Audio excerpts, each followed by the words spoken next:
Boa tarde a todos. Inicialmente, gostaria de agradecer a presença de todos e informar que, na tarde de ontem, eu recebi um telefonema da presidenta da República que me externou a sua vontade de ter uma conversa comigo sobre os eventos que vêm ocorrendo no nosso país e sobre algumas das medidas que ela decidiu propor à nação. Eu gostaria de dizer, em segundo lugar, que eu, hoje,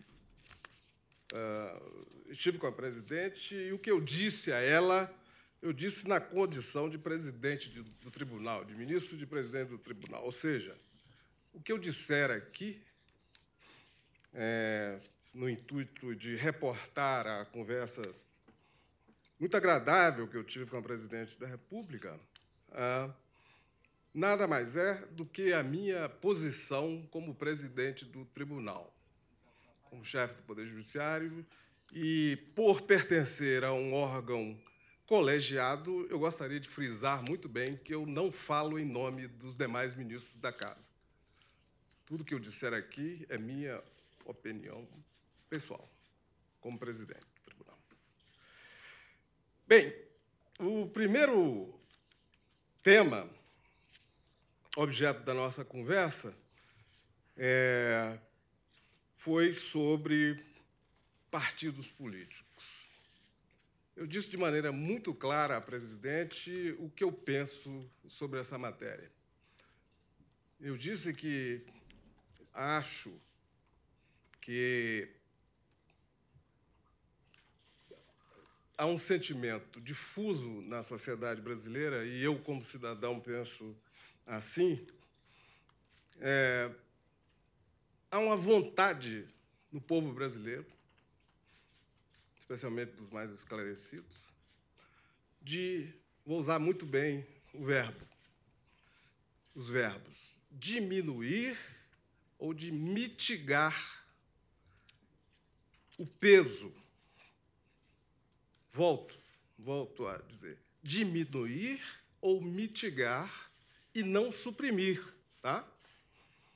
O peso da influência dos partidos políticos sobre a vida política do país e sobre os cidadãos. Essa me parece ser uma questão chave em tudo que vem ocorrendo no Brasil hoje. Mais tarde eu posso detalhar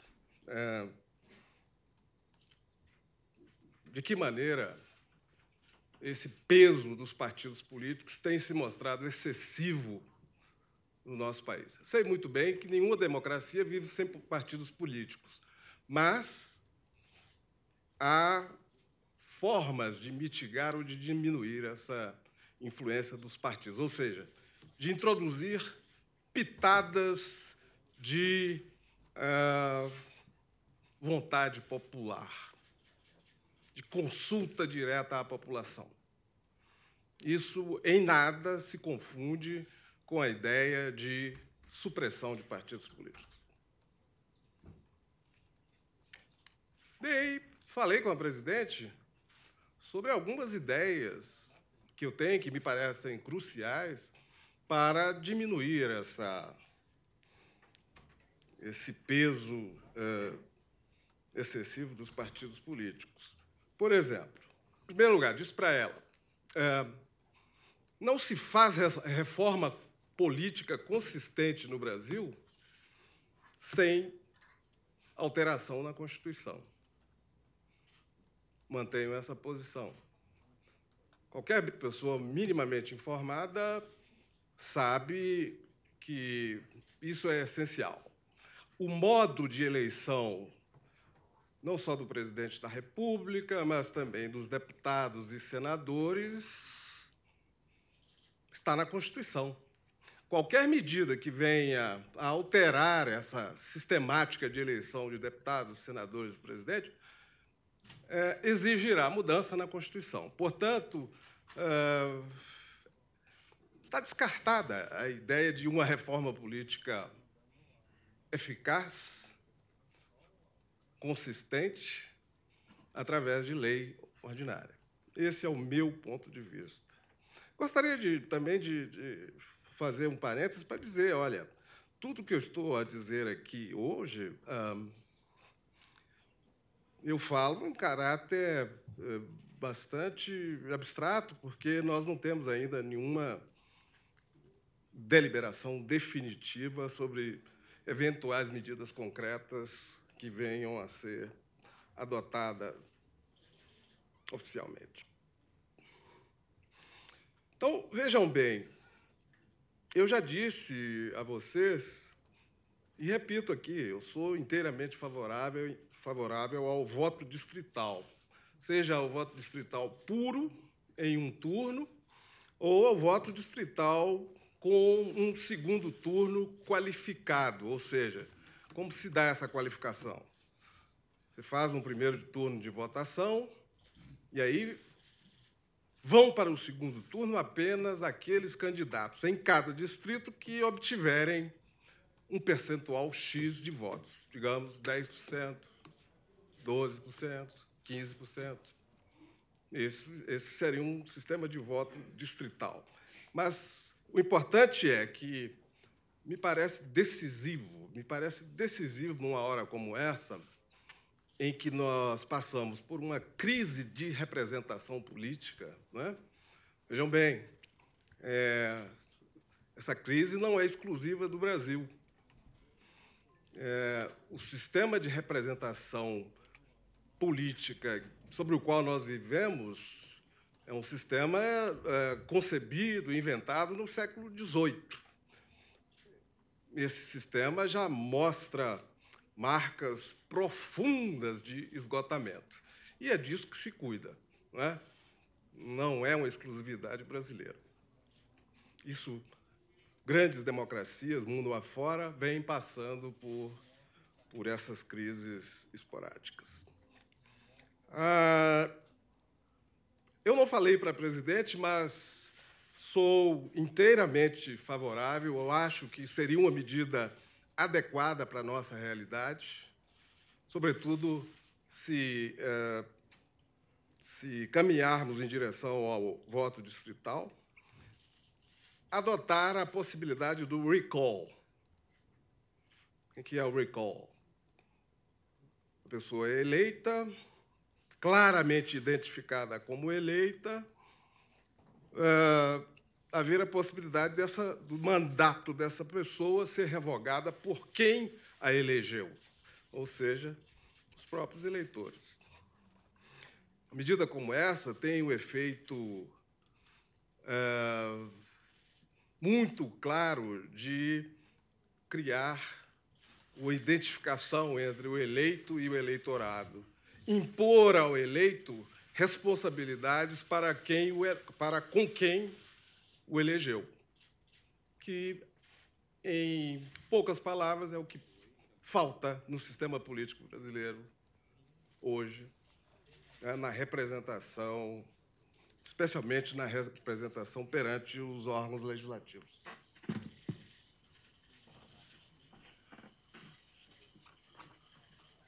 Falei com a presidente sobre o meu entendimento sobre a questão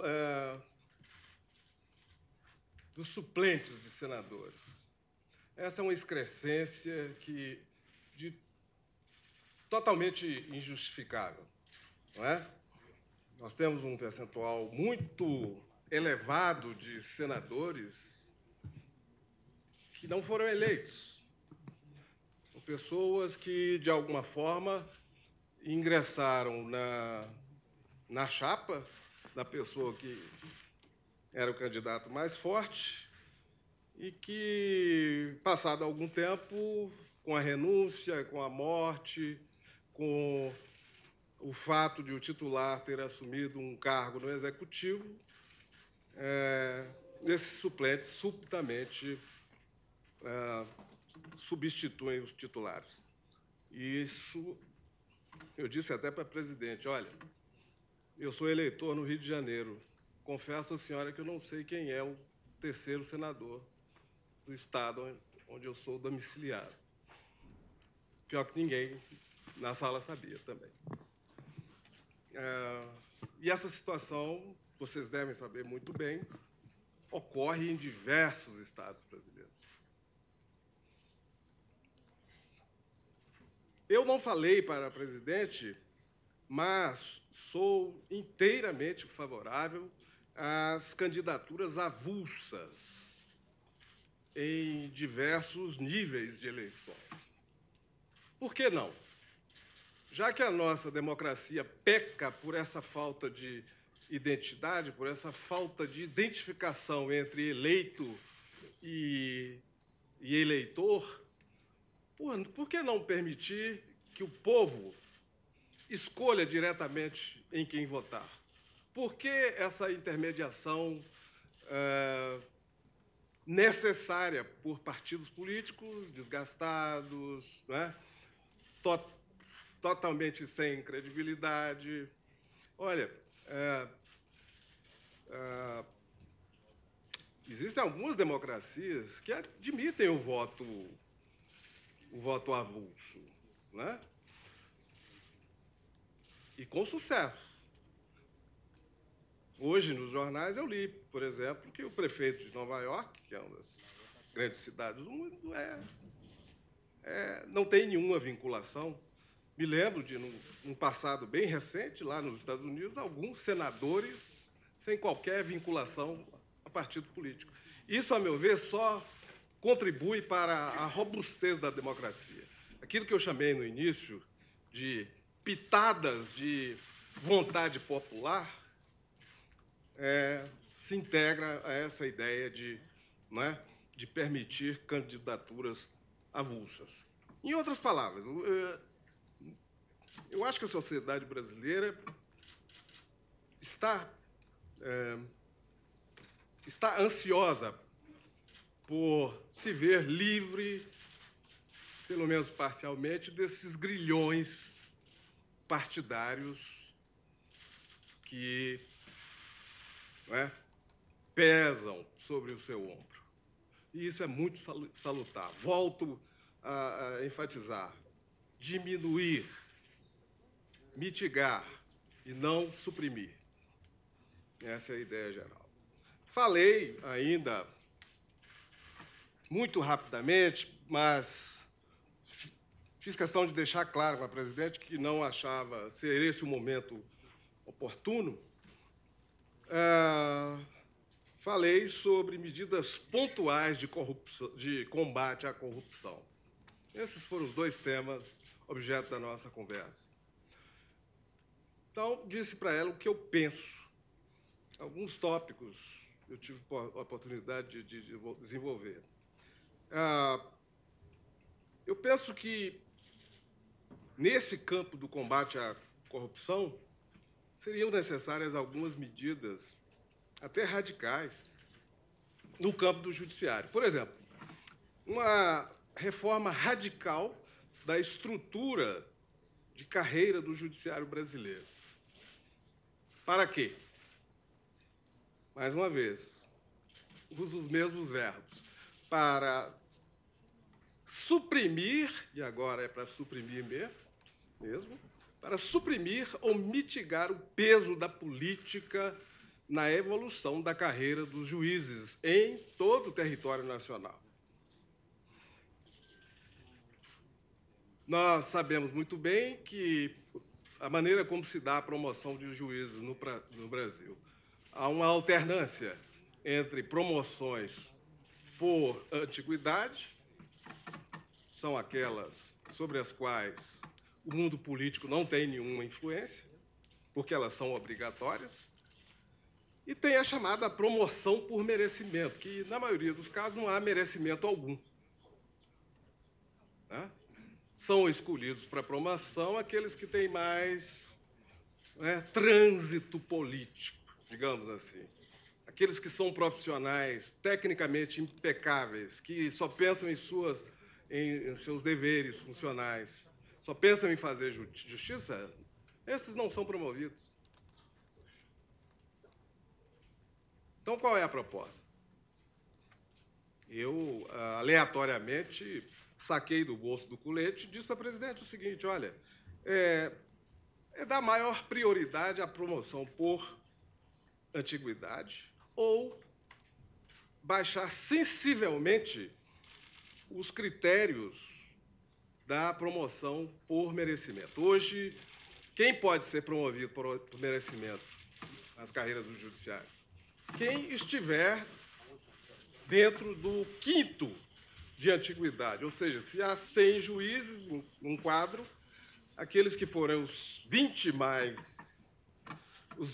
primeiros na lista de antiguidade, só esses podem concorrer à promoção, a cada vaga, não é? Então, basta baixar esse percentual para 5%, 7%, para diminuir sensivelmente o peso desse trânsito social, né? Essa influência política. Eu não sei por que político tem que se interessar pela promoção de juízes. Eu não vejo razão para isso. Se eles se interessam, é para ter influência nas decisões do judiciário. Então, eu acho que isso, a medida o modo de mitigar esse peso da política seria diminuir esse percentual de pessoas promovíveis dentro do critério da promoção por merecimento. Falei de um outro tema sensível, sobre o qual a presidente se mostrou muito interessada, ela não sabia desses detalhes. O tema é o seguinte: a proibição radical de advocacia por advogados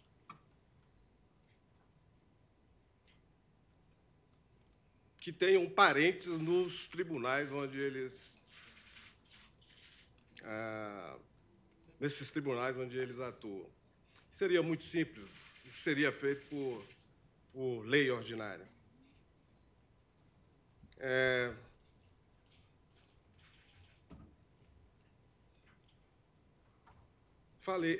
Tinha uma lista de outros assuntos, mas não houve tempo.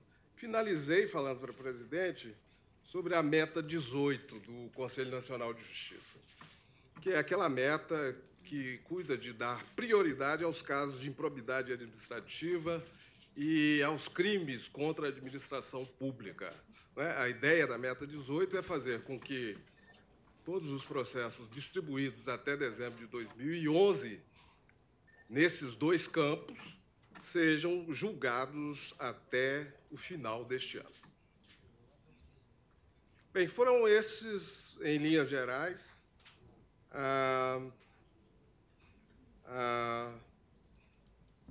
os temas. Não, mas me lembrei de um outro tema. É que eu disse para a presidente que sou pessoalmente contrário a uma mudança na organização dos tribunais eleitorais. Eu mostrei a ela, os tribunais eleitorais são compostos de 7 juízes. Eu sou favorável. Quer dizer, ninguém fala disso, mas eu, como observador, eu falo e digo aquilo que penso. Os tribunais eleitorais, inclusive o TSE, são compostos por 7 juízes. Eu peço que alguém me explique por que um tribunal tão decisivo para questões tão importantes como as questões eleitorais, por que a necessidade de ter quase 1/3 dessa composição feita por advogados e mais?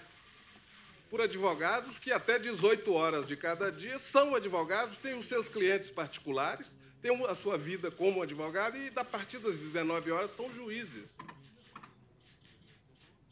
Não seria um absurdo, à espera de uma extirpação completa ou de mudança radical?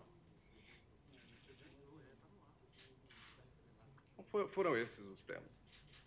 O Heraldo foi o primeiro a se inscrever.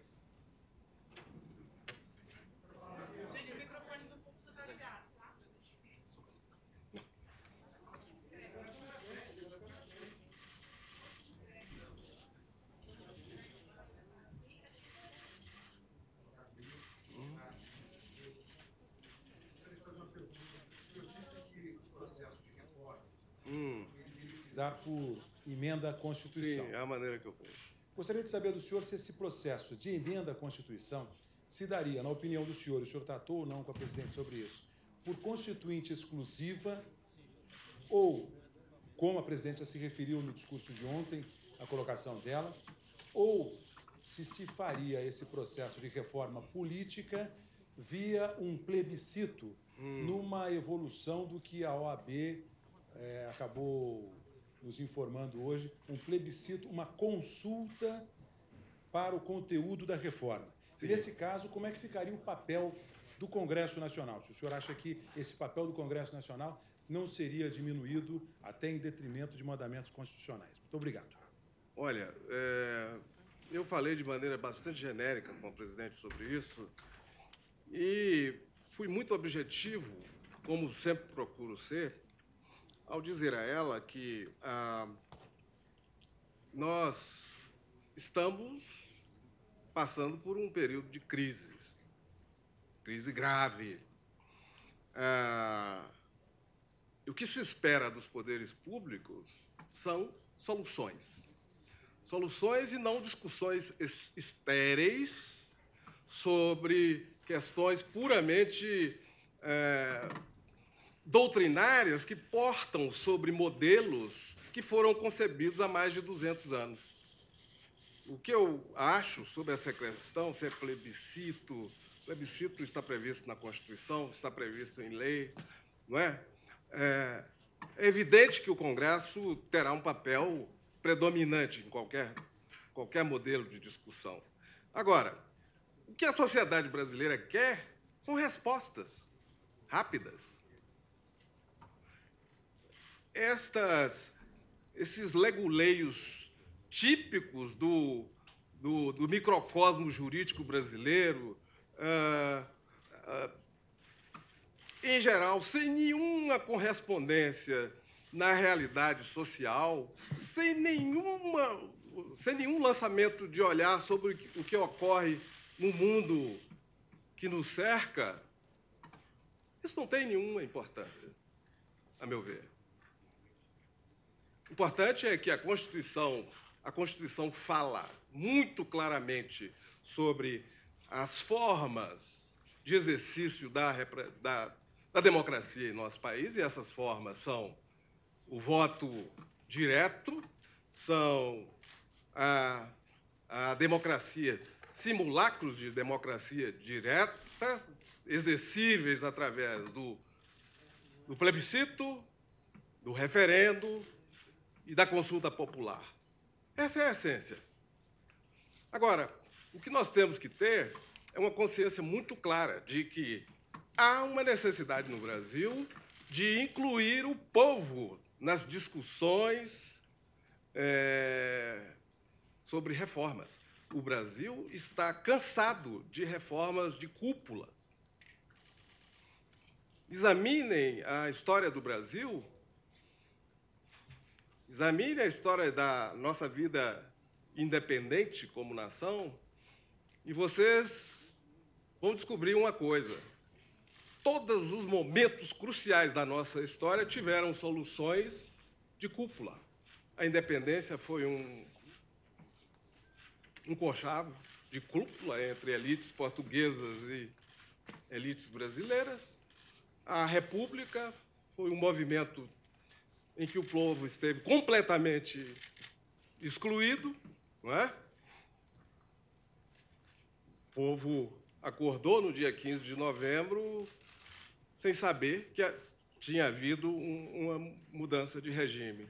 Além disso, nós tivemos alguns espasmos, crises constitucionais que também foram resolvidas em cúpula. Então, o que se quer hoje no Brasil é isso.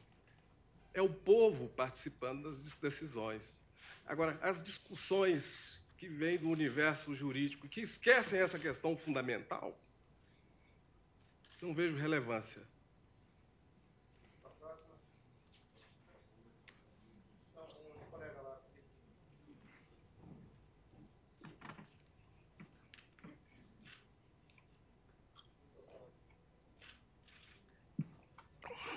tarde, Alex Guzmão, SBT. O senhor falou no seu pronunciamento inicial de que alteração de reforma política exige emenda constitucional. Sim. Agora, o senhor colocou na resposta à pergunta do colega que é preciso ouvir a população.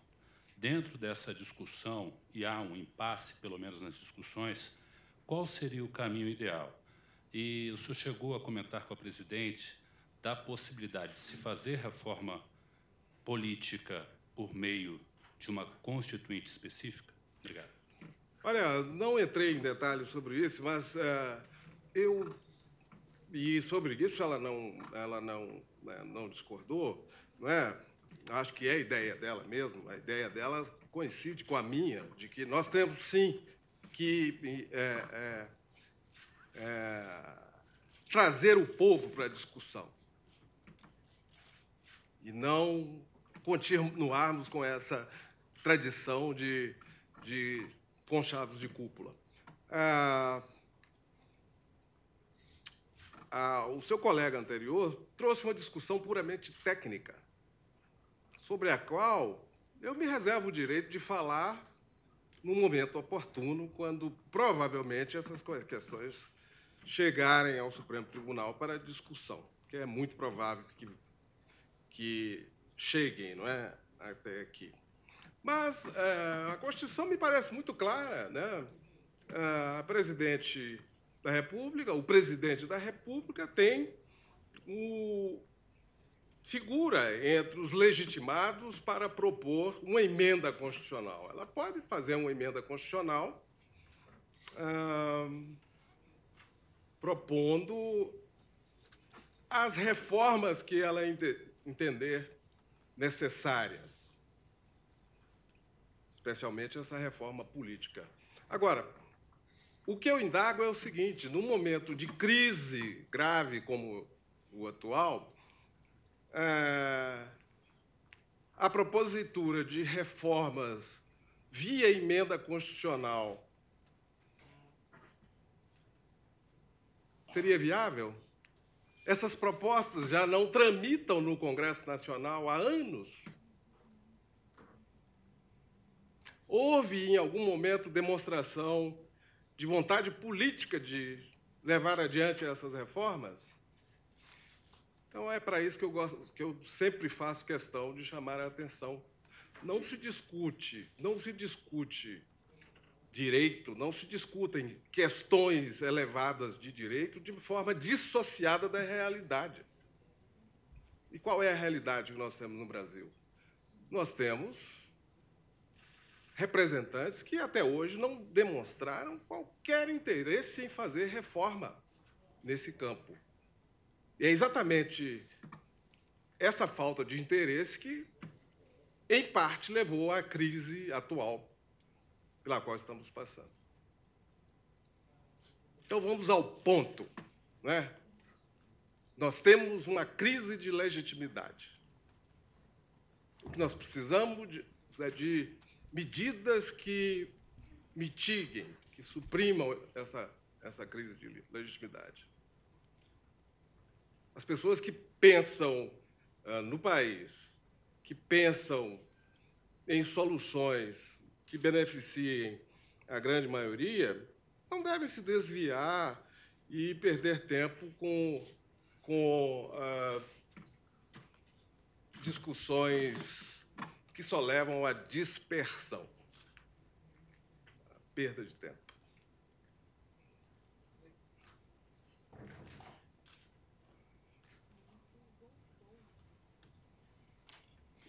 Presidente, tudo bem? Um pouco nessa linha da crise da legitimidade, a gente viu sair das ruas uma pesquisa da Datafolha que mostrava que 30% dos manifestantes apoiavam o nome do senhor como próximo presidente da República. Como o senhor analisa o resultado dessa pesquisa? Olha, eu me sinto extremamente lisonjeado por, apesar de não ser político, jamais ter feito campanha política, jamais ter participado ou tido qualquer tipo de relação política. E ser lembrado é excelente para a minha vida pessoal, para o meu histórico. Agora, eu sei muito bem que Aquilo são manifestações espontâneas, não é? De umas certas ou de uma certa ou de algumas poucas camadas da população brasileira. Ali, naquele universo, seguramente não estão representados todos os estratos da população brasileira. Então, eu mitigaria muito o resultado daquela pesquisa. Eu não tenho a menor vontade de me lançar candidato a presidente da República. Eu tenho quase 41 anos de vida pública. Acho que está chegando a hora, né? Chega.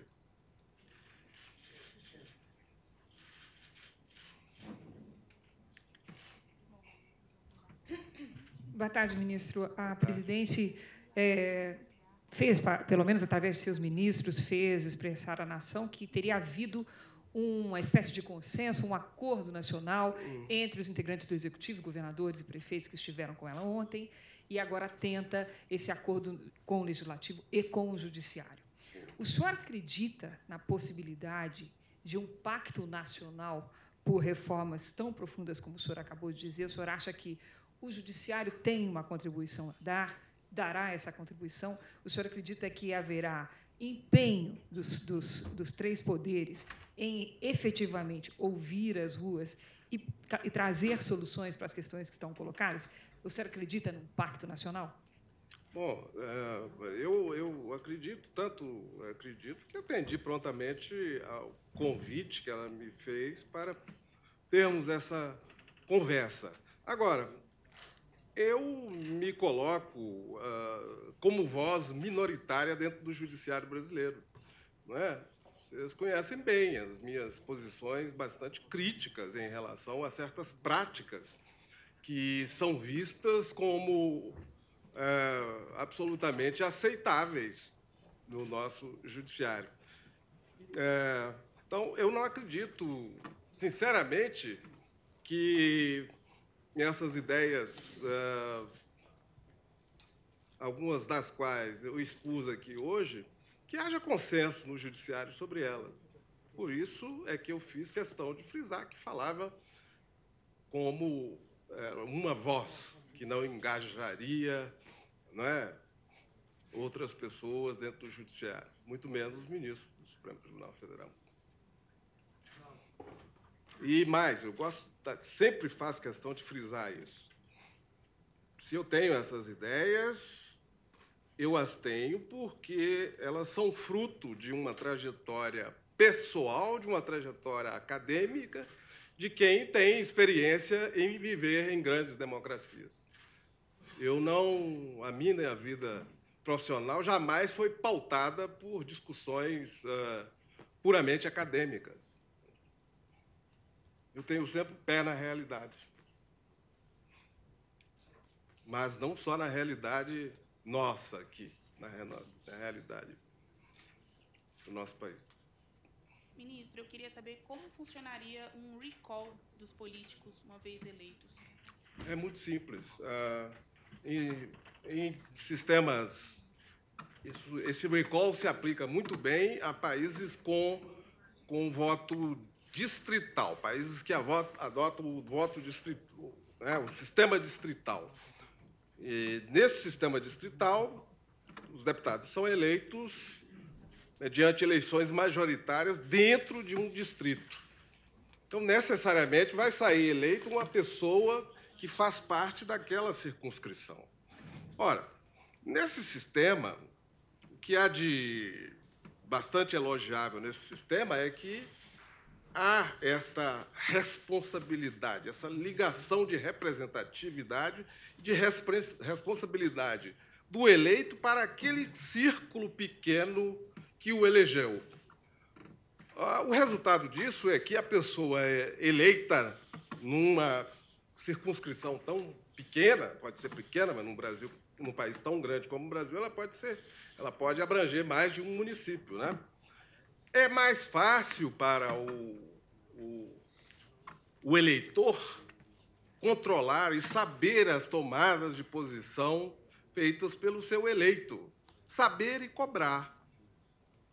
E se não gostar das tomadas de posição dessa pessoa eleita, ele tem a possibilidade de recall, ou seja, recolher o seu voto, anular, revogar e forçar uma eleição, uma segunda eleição, para tirar aquele representante. Recall é isso. O exemplo mais recente e bastante midiático que houve foi em 2002, 2003, não me lembro se foi 2002 ou 2003, do governador da Califórnia. O surgimento do ator de Hollywood, Schwarzenegger, na política, quase em plano nacional, nos Estados Unidos, se deu em decorrência de um recall. Havia um governador de nome Gray Davis, que acabara de ser eleito para um segundo mandato. Mas esse governador não soube dar as respostas corretas que eram esperadas pelo povo da Califórnia em um momento de crise, a chamada crise da energia elétrica. Os eleitores propuseram um recall, o recall foi aprovado e, num segundo momento, foi aprovada a destituição dele. Mas isso existe em outros estados americanos. Presidente, boa tarde. Manuela Borges, da Rede TV. Gostaria de saber se o senhor acredita que o povo brasileiro, hoje, com o nível de educação, de informação que tem, está preparado para responder um referendo, uma consulta popular sobre reforma política, um tema tão complexo. Ora, o povo brasileiro está tão acostumado a responder sobre esses assuntos que ele respondeu sobre assuntos parecidos há pouco tempo, né? Nós tivemos referendo, nós tivemos plebiscito em 1993 sobre o sistema de governo e tivemos plebiscito mais recentemente sobre referendo, na verdade, sobre desarmamento. É ilusório achar que um país com quase 200 anos de vida independente não tem autonomia para dar as respostas para as questões nacionais. O que falta no Brasil é dar ao povo a chance de trazer ele próprio essas respostas. Já está com o tempo misturado, mais duas para a gente encerrar. Nenhum. Foi uma conversa, uma troca de pontos de vista sobre o momento e sobre as medidas. Presidente, o senhor tem também alguma proposta para acelerar a tramitação da justiça brasileira, que tem condições de... Eu tenho, mas não as exprimi nessa conversa, porque eu achei que não era o momento adequado.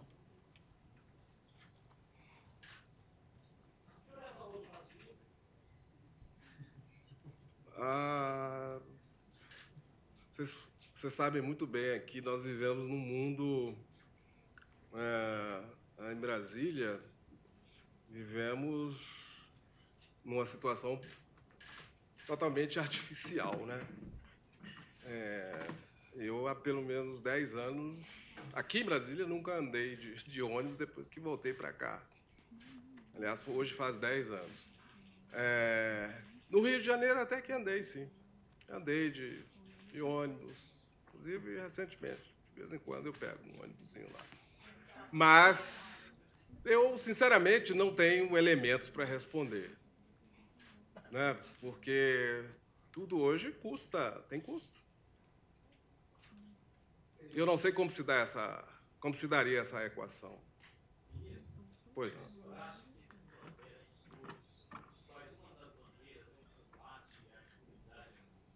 Vão interferir de alguma maneira no julgamento dos estados para acelerar o processo? Olha, se os movimentos persistirem, eu acredito que vão interferir no sentido de termos uma resposta rápida. E essa resposta, eu já tenho essa resposta há algum tempo, né? Eu já deixei claro que esses embargos vão ser julgados em agosto, em algum momento de agosto.